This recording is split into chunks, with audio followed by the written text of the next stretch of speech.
2025 has been a bit of a shit show, but I don't think it needs to stay that way if we can all learn the lesson of taking action. So many of the major transits this year involve Aries. Aries being the cardinal fire sign ruled by Mars, which is all about initiating action.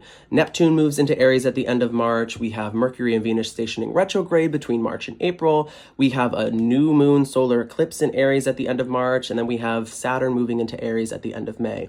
And when I think of Aries, I think about like two different ways to take action. I think about the reckless fool and then the calculated warrior. The reckless fool is just like, fuck it seems interesting, so I'm just gonna go for it, right? Very much that kind of like Gemini or Sagittarian sort of energy where it's like, I'm gonna throw it at the dartboard, see if it sticks. But then we have the calculated warrior, right? Who knows what they're trying to accomplish, so they're very intentional about how they go about trying to accomplish that. And I think we need to learn the lesson of the calculated warrior, right? Sit back, ask yourself, what am I fighting for? What am I trying to accomplish in this life? Whether it be on an individual level, in your community, on a grander sort of worldwide level, what are you really fighting for? And are you taking all of the necessary steps that you can in order to make that sort of dream or that aspiration a reality? Like, we're all gonna feel that urge to kind of just like charge into things head first, maybe get a little bit hot-headed.